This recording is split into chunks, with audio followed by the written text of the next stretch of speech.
സെക്രട്ടേറിയറ്റിന് മുന്നിൽ സമരം ചെയ്യുന്ന ആശമാർ തൊഴിൽ മന്ത്രിയെ കാണാനായി എത്തിയിരിക്കുകയാണ്. സമരം ഒത്തുതീർപ്പാക്കാൻ മുൻകൈയെടുക്കണമെന്ന് മന്ത്രിയോട് ആവശ്യപ്പെടും. സമരസമിതി നേതാക്കളായ വി കെ സദാനന്ദനും എം എ ബിന്ദുവും മന്ത്രിയെ കാണുകയാണ്.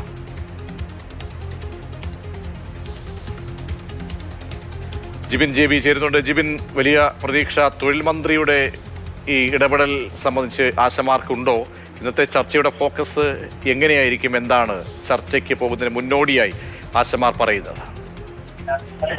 ഇപ്പോൾ തൊഴിൽ മന്ത്രിയെ നേരിട്ട് കണ്ട് നിവേദനം നൽകുന്നതിന് വേണ്ടിയാണ് ഈ ആശാ സമര സമിതി നേതാക്കൾ ഇവിടേക്ക് എത്തിയിരിക്കുന്നത്. വളരെ പ്രധാനപ്പെട്ട അവസ്ഥ കഴിഞ്ഞ 57 ദിവസങ്ങളായി 59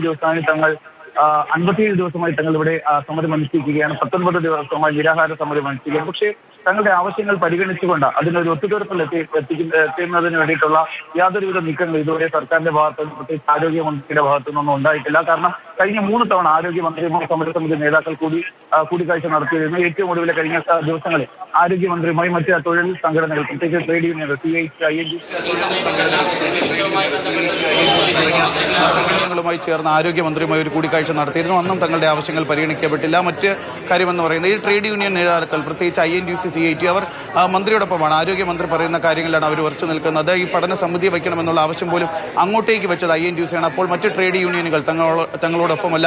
ആശാ വർക്കർമാരെ, പ്രത്യേകിച്ച് സമരം ഇരിക്കുന്നവരെ അവർ ഒറ്റുകൊടുക്കുകയാണെന്നുള്ള ഒരു നിലപാടാണ് അന്ന് സമരസമിതി സ്വീകരിച്ചിരുന്നത്. ഇതിന് പിന്നാലെയാണ് ഇപ്പോൾ തൊഴിൽ മന്ത്രിയെ തന്നെ നേരിട്ട് കണ്ടുകൊണ്ട് നിവേദനം നൽകുന്നതിന് വേണ്ടി ഇപ്പോൾ ഈ ആശമാർ തൊഴിൽ മന്ത്രിയെ കാണുന്നതിന് വേണ്ടി ഇങ്ങോട്ടേക്ക് എത്തിയിരിക്കുന്ന നേരത്തെ പറഞ്ഞതുപോലെയുള്ള പ്രധാനപ്പെട്ട 3 ആവശ്യങ്ങൾ, അതായത് ഇൻസെന്റീവ് തുക വർദ്ധിപ്പിക്കുക, ഓണറേറിയം വർദ്ധിപ്പിക്കുക, വിരമിക്കൽ ആനുകൂല്യം നിലവിൽ അവർക്കില്ല. വിരമിക്കൽ ആനുകൂല്യമായി വിരമിച്ചു പോകുന്നവർക്ക് 5 ലക്ഷം രൂപ നൽകുക. ഇപ്പോൾ വിരമിക്കൽ പ്രായം എന്ന് പറയുന്നത് 62 വയസ്സാണ്. അത് 65 വയസ്സായി പുനർക്രമീകരിക്കുക.